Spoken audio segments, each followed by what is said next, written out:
கூட சம்டைம்ஸ் கூப்பிடும்போது நான் ஊரில் இல்லைன்னா அந்த சாங் நான் மிஸ் ஆகிடும். ஆனால் அது எந்த பாட்டுன்னு எனக்கு தெரியாதில்ல, அது வேறு யாரோ பாடி அது வெளில வந்திருக்கும்.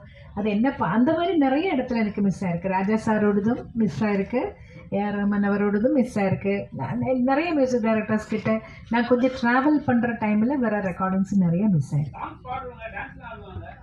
எனக்கு இந்த உருவத்தில் டான்ஸ் பண்ணால் எப்படி இருக்கும்? மேடம் வாழ்த்துக்கள். முதல்ல இந்த 28 சாங்ல நீங்க பாடினது மட்டும்தானா இல்லை மற்ற சிங்கர்ஸ் பாடினது இருக்க போதா? நான் பாடின சாங்ஸ் தான் இருக்கும். நாங்க கேட்டு வளர்ந்ததெல்லாம் எஸ்பிபி சித்ரா, மனோஜ் சித்ரா இப்படி கேட்டு தான் நாங்கள் வானொலியில் வளர்ந்துருக்கோம். இப்போ எஸ்பிபி சார் பாடின சாங்ஸ், மனோ பாடின சாங்ஸ் இதில் இருக்குமா? அதெல்லாம் யார் இருக்கும் கண்டிப்பாக. ரெண்டு மேல் சிங்கர்ஸ் இருக்காங்கல்ல, அவங்க மாற்றி மாற்றி பாடுவாங்க. மேடம், உங்களை சின்ன குயில் சித்ரா தான் கூப்பிடுவாங்க. நீங்கள் 47 வருஷமாக பாடுறீங்க, 25 பாட்டு, 6 நேஷனல் அவார்டு. இப்போ பெரிய குயிலாக இருப்பீங்க. இன்னைக்கு தான் பெரிய இல்லை ஆதரவு இல்லை. இப்போ உள்ள பாடகைகளை சின்ன குயில்னா உங்களுக்கு பிடிச்ச பாடகைகள் யாரை சொல்லுவீங்க? ஒரு 2-3 பேராக சொல்லுங்கள். ஐயோ, நிறைய இப்போ அதர் சிங்கர்ஸ் நிறைய பேர் நல்ல டேலண்டடாக இருக்கிற நிறைய சிங்கர்ஸ் இருக்காங்க. அஃப்கோர்ஸ் ஸ்ரேயா கோஷல், ஸ்வேதா, சின்மயி, சொல்லிட்டே போல நிறைய இருக்காங்க. ரொம்ப டேலண்டடாக இருக்கிற நிறைய சிங்கர்ஸ் இருக்கு. ஒவ்வொரு பாடல் கேட்கும்போது அந்த சிங்கர்கிட்ட நம்மளுக்கு ஒரு ஐயோ ரொம்ப அழகாக பாடுறாங்களே அப்படின்னு தோணும். 1-2 பேர் எடுத்து சொல்றது கஷ்டம்தான். ஆனால் இவங்க எல்லாம் எனக்கு பிடிச்ச சிங்கர்ஸ். சித்ரமா, உங்க சாங்லயே வந்து பாத்தீங்கன்னா எஸ்பிபி சாருக்கு இளையராஜா சார் ஒரு சாங் போட்டிருக்காரு, அவர் பாடின இன்னும் நினைவு ஊட்டுற மாதிரி. அதே போல சின்ன குயில் பாடும் அப்படின்னு சொல்லி உங்களை ஓப்பனிங் பண்றாங்க. அந்த பாட்டு உங்களுக்காக எழுதுனதா? நீங்க கேட்டீங்களா? இல்ல வைரமுத்து சார் தானே எழுதினாரு. அந்த படத்துக்காக எழுதியிருப்பாங்க. அந்த பாட்டு தான் முதல்ல வெளியில வந்தது. அதனாலதான் என்ன சின்ன குயில்னு கூப்பிடுறாங்கன்னு நினைக்கிறேன் நான்.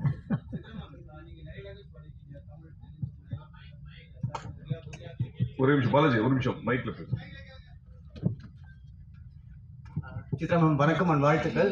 நீங்கள் நிறைய லாங்குவேஜ் பாடிருக்கீங்க, எஸ்பெஷலி தமிழ், தெலுங்கு, மலையாளம், கன்னடம், ஹிந்தி, அசாமி, ஒரியா, குஜராத்தி, போஜ்பூரி, ஹரியானவி, துளுன்னு மிஸ் பண்ண லாங்குவேஜ் எது? நீங்கள் இந்த லாங்குவேஜ் மட்டும் பாடாமல் விட்டுட்டோம், ஏன்னா இந்தியன் லாங்குவேஜ் எல்லாமே பாடிருக்கீங்க. பஞ்சாபியும் பாடியிருக்கேன். ஆமாம், எந்த லாங்குவேஜ் மிஸ் பண்ணிட்டீங்க? குஜராத்தி பாடலன்னு நினைக்கிறேன். சரி, இன்னொரு கேள்வி. நீங்கள் எது பாடினாலும் அந்த வார்த்தைகள் ஸ்பஷ்டமாக இருக்கும், அந்த லாங்குவேஜ் வந்து அவ்வளோ உணர்ந்து பாடுவீங்க. என்ன லாங்குவேஜில் எழுதி பாடுவீங்க ஜென்ரலாக? நான் இப்போ எனக்கு தமிழ் எழுத படிக்க தெரியும், தெலுங்கு நான் எழுதி படிப்பேன், ஹிந்தியும் நான் வரும்போதே எங்களுக்கு கேரளாவில் ரொம்ப மஸ்ட்டாக ஹிந்தி கற்றுக்கணும் எல்லாரும். அதனால ஹிந்தி எழுத படிக்க தெரியும், பேச தான் வராது. என்னன்னு அந்த பழக்கம் இல்லாதனால என்னோட புக்கில் நான் எழுதிக்கும் போது நான் மலையாளத்தில் தான் எழுதுறேன்னா எனக்கு இன்னும் மோர் ஈஸியர். அதனால ஒரு ஃபைனல் கொஸ்டின்.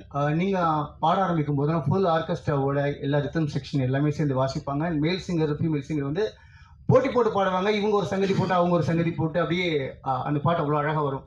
பட் இப்போ நீங்கள் வந்து ஒரு பஞ்சிங் சிஸ்டமில் நீங்கள் தனியாக பாடுறீங்க, வயலின் தனியாக எடுக்கிறாங்க, கிட்டார் தனியாக எடுக்கிறாங்க, ஃபுல் ஆர்கெஸ்ட்ராஸ் தனியாக எடுக்கிறாங்க. அந்த ஃபீல் மிஸ் ஆகுதுன்னு நினைக்கிறீங்களா? அப்போ பாடும்போது இருந்த அந்த கண்டிப்பாக அந்த ஃபீல் மிஸ் ஆகுதுன்னு தான் சொல்லுவேன் நான். அது வந்து அப்போல்லாம் ஒரு குடும்பமாக எல்லாரும் மியூசிஷியன்ஸ் எல்லாரும் என்னை விட ரொம்ப ரொம்ப சீனியர் மியூசிஷியன்ஸ் எல்லாம் இருந்து அவங்களோட அட்வைஸும் எனக்கு கிடச்சிட்டு இருந்தது. நான் சின்ன பொண்ணாக பாட ஸ்டார்ட் பண்ணும்போது பெரிய பெரிய வீணா பிளேயர்ஸ், அந்த மாதிரி ரிதம் வாசிக்கிறவங்க, சீனா குட்டி சார், அந்த மாதிரி இவங்க எல்லாம் பெரிய சீனியர்ஸ் இருந்தாங்க. இவங்க எல்லாம் வந்து அட்வைஸ் பண்ணுவாங்க அந்த டைமில் எல்லாம் ஏதாவது.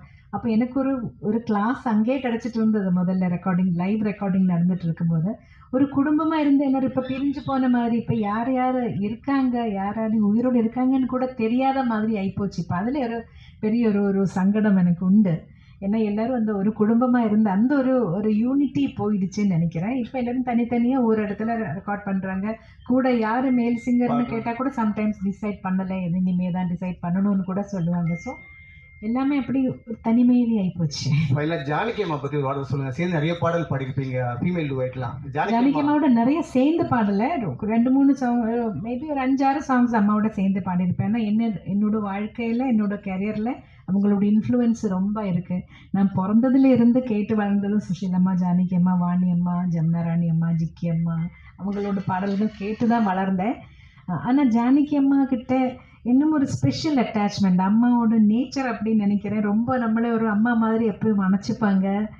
ரொம்ப அவங்க ரொம்ப சாப்பாடெல்லாம் ஊட்டி விடுவாங்க. யாருக்கும் தெரியாது அந்த விஷயம் எல்லாம். அவங்க வீட்டுக்கு போனால் அவங்களே பிசைஞ்சு அவங்க கையால் ஊட்டி விடுவாங்க. ஸோ அதெல்லாம் வேற எங்கேயுமே கிடைக்காது. என்னோட பெத்த தாய் கொடுத்ததுக்கு அப்புறம் ஜானகி அம்மா தான் கொடுத்துருக்காங்க. ஸோ அதெல்லாம் எனக்கு ரொம்ப ஸ்பெஷல். அதனால் அவங்களுக்கு எப்போவுமே என்னோட மானசீக குருவாக என்னோட மனசில் ஒரு ஸ்பெஷல் இடம் உண்டு. ரொம்ப நன்றி, தேங்க்யூ. 2 வரிகள் இங்கே எனது கவிதை உங்கள் குரலை கேட்டால் சந்தோஷம். நன்றிமா. சித்ரா மேடம், உங்க வாய்ஸ் மட்டும் அழகு இல்லை, நீங்களே அழகா இருக்கீங்க. ஏதாவது டிவி சீரியல்ல தமிழ், மலையாளம், தெலுங்கு நடிக்க கூப்பிட்டுருக்காங்களா? அப்புறம் ஏன் இவ்வளவு நாள் மியூசிக் டைரக்டர் ஆகல? மியூசிக் டைரக்ஷன் இல்லை, அதுக்கு ஒரு தனி திறமை வேணும். ஒரு சுச்சுவேஷன் சொல்லி அதுக்கு தகுந்த மாதிரி ஆப்டாக ஒரு மியூசிக் க்ரியேட் பண்ணுறதுக்கு ஒரு தனிமை, என்ன அதுக்கு ஒரு டேலண்ட் வேணும். அந்த அளவுக்கு டேலண்ட் எனக்கு இல்லைன்னு நினைக்கிறேன். நான் ட்ரை பண்ணியிருக்கேன். சின்னதாக ஒரு ஸ்லோகம் கொடுத்தா ஒரு ராகம் பேஸ் பண்ணி எல்லாம் சும்மா பாடுறேன், அது எனக்கு பிரச்சனை இல்லை. பட் ஒரு சிச்சுவேஷனுக்கு மியூசிக் க்ரியேட் பண்ணுற மாதிரி அந்த அளவுக்கு எனக்கு தெரியாது ஒன்றும். அது இன்னொரு விஷயம் என்ன கேட்டீங்க?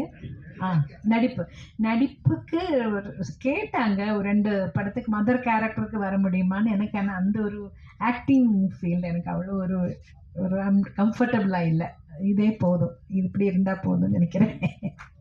தேங்க்யூ.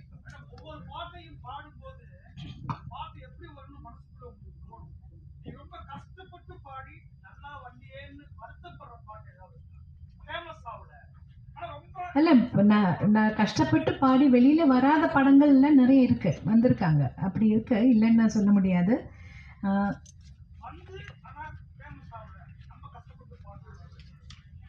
அந்த மாதிரி நினச்ச அளவுக்கு ஒரு வெற்றிகரமாக போகாத படங்கள் இருக்குது. எதுன்னு இப்போ நீங்கள் கேட்ட டக்குன்னு எனக்கு சொல்ல முடியலை. பட் அந்த மாதிரி நல்லா வரணும்னு நினச்சிக்கிட்டது எங்கேயுமே எட்டாமல் போன சாங்ஸ் கூட வந்திருக்கு நிறையா.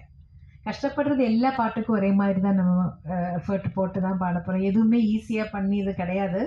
எல்லாத்துக்கும் அதோட ஒரு நம்ம எஃபர்ட் கண்டிப்பாக போட்டு தான் ஆகணும்.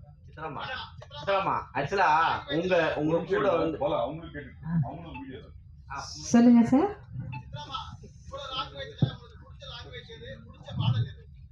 ஐயோ, அது கஷ்டம் அதை சொல்கிறது. எனக்கு புது லாங்குவேஜஸை ட்ரை பண்ணுறது, லேர்ன் பண்ணுறது எனக்கு பிடிக்கும். எனக்கு ட்ரை பண்ணுறது ரொம்ப இஷ்டம். ஆனால் தெரியாத லாங்குவேஜ் பாடும்போது இப்போ தெரிஞ்ச லாங்குவேஜ் பாடுற அளவுக்கு ஈஸியாக இருக்காது. கண்டிப்பாக ஒவ்வொரு வார்த்தையோட மீனிங் என்னன்னு கேட்கணும், அதை இவங்க எப்படி உச்சரிக்கிறாங்கன்னு கேட்கணும். அதுக்கு நானே ஒரு கோடு லாங்குவேஜ், சைன் லாங்குவேஜ் மாதிரி போட்டு நான் ப்ரொனன்சியேஷன் சரியாக வரணுங்கிறதுக்காக அது இன்னும் ஜாஸ்தி டைம் எடுக்கும், இன்னும் ஜாஸ்தி எஃபர்ட் போடணும். மேடம், அதாவது இது இங்க பாருங்க, இருட்டில் இருக்கீங்க தெரியல மேடம். அதாவது படங்கள் இன்ஸ்ட்ருமெண்ட்ஸ்ல வாசிக்கிற வரைக்கும் எப்படி இருந்துச்சுன்னா மியூசிக் லிரிக்ஸை ஓவர் ரூல் பண்ணாம இருந்துச்சு. அங்க இந்த சிங்கர்ஸ்க்கான ரெக்கக்னிஷன் நல்லாவே இருந்துச்சு.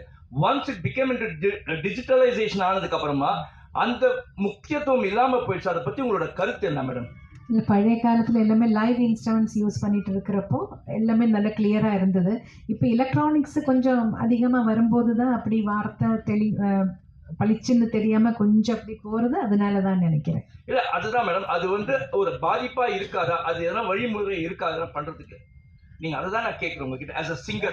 ஏன்னா யூஆர் an experienced veteran. இல்லை, எல்லா தடவையும் நாங்கள் சொல்லுவோம், மெயினாக வாய்ஸ் மெயின் வச்சுட்டு பேக்ரவுண்ட் ஸ்கோர் இது கொஞ்சம் பேக்ரவுண்டில் இருக்கிற மாதிரி வைக்க சொல்லுவோம். ஆனால் ஒவ்வொரு மியூசிக் டைரக்டருக்கு அவரோட காதில் அது எப்படி எல்லாமே மிக்சிங் பண்ணுறவங்களோட இயர்ஸை பொறுத்த வரைக்கும் இருக்கும். அவங்களுக்கு அது எப்படி கேட்குதோ, எப்படி வேணும்னு நினைக்கிறாங்களோ அப்படி தான் மிக்ஸ் வெளியில் வரும். நம்ம பாடி முடிச்சு போயாச்சுன்னா மிக்சிங்கில் எல்லாம் நாங்கள் போய் உட்காரதில்லை, எங்களுக்கு தெரியாது. பாட்டு வெளியில் வரும்போது தான் இது இப்படி வந்திருக்குன்னு புரியும். தேங்க்யூ.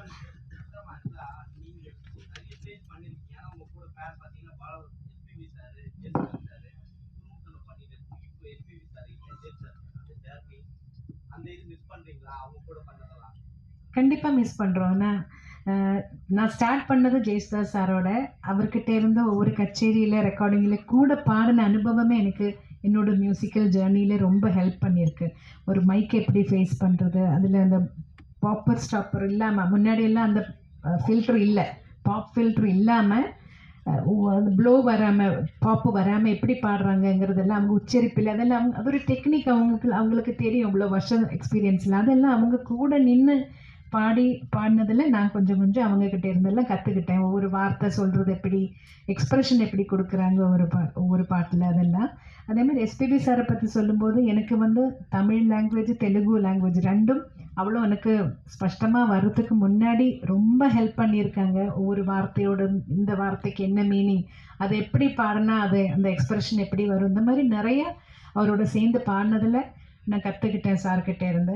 அது மட்டும் இல்லை, ஒரு ஹியூமன் பீயிங்காக எப்படி கூட இருக்கிற கலைஞர்களோடனா அவரோட சேர்ந்து பணியாற்றுறவங்களெல்லாம் எப்படி அன்பாக எவ்வளோ பாசத்தோட அவங்களுக்கு எவ்வளோ கேர் பண்ணுறாங்கங்கிறதும் நான் நிறைய தடவை விட்னஸ் பண்ணியிருக்கேன்.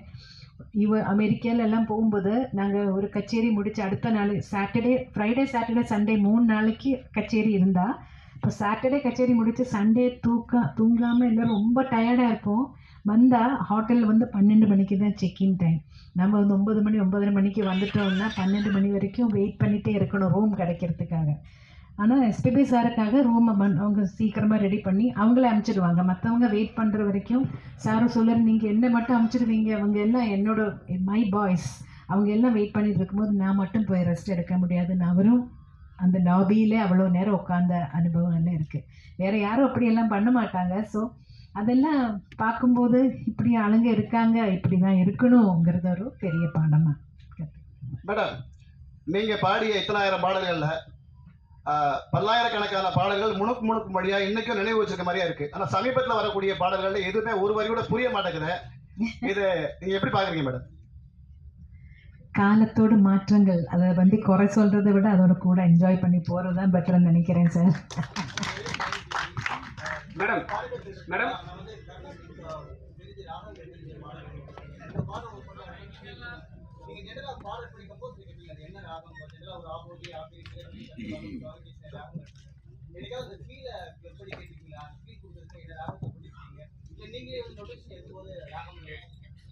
ஓரளவுக்கு பாட்டு கேட்கும்போது என்ன பேஸ் பண்ணியிருப்பாங்கன்னு தெரியும். ஆனால் பியூர் கர்நாடிக் மியூசிக்லேயே ஒரு ராகத்தை மட்டும் பேஸ் பண்ணி வர்ற சாங்ஸ் அந்த மாதிரி மியூசிக்கல் ஃபிலிம்ஸில் மட்டும்தான் மோஸ்ட்லி அப்படி இருக்கும்.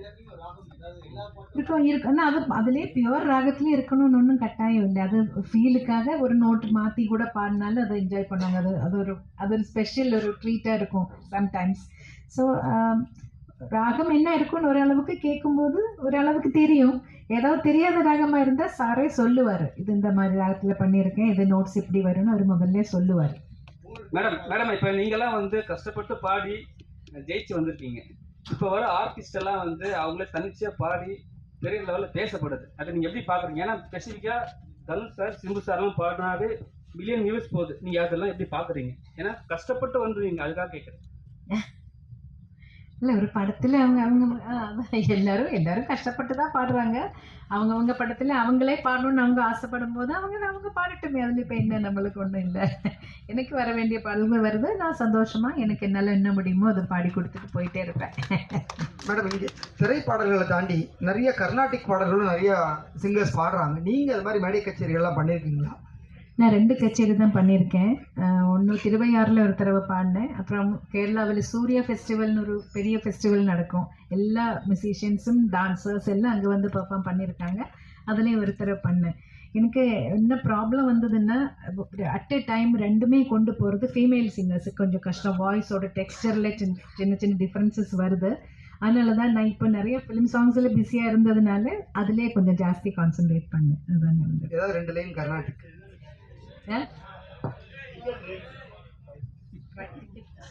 Nice and nice. Ticket rates. Tickets are available on insider.in and Book My Show. Starting rate வந்து 499, பின்ன 799. It's 500ல இருந்து 4000 rupees வரை எல்லா ரேஞ்சிலையும் டிக்கெட் இருக்கு. ஆக்சுவலாக ரொம்ப காம்ப்ரஹென்சிவாக பிளான் பண்ணியிருக்கு. இந்த வாட்டி இந்த கான்செப்ட்ல லைக் செட் எல்லாருமே ஃபேமிலியாக வரணும் தான் எதிர்பார்ப்பாங்க. ஸோ அதில் மேமோட இன்ட்ரெஸ்ட் என்னதுன்னா, எல்லாருமே வரவங்க எல்லாருமே உட்காந்துட்டு நிம்மதியாக ஒரு 3 hour ரெஸ்ட் எடுத்துட்டு பீஸ்ஃபுல்லான ஒரு வாழ்க்கையை வாழ்ந்துட்டு போகணும்னு சொல்லிட்டு.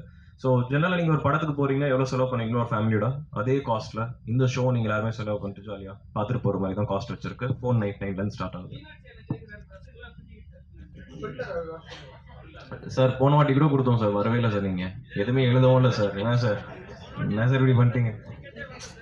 நீங்கள் சொல்லக்கூடாது சார், நீங்களாம் ஃபேமிலி, நாங்கள் வரோம்னு சொல்லணும். அதுதான் கரெக்டான முறை. சித்ராமா 2 லைன் கர்நாடிக் ஏதாவது ஒரு கீர்த்தனை.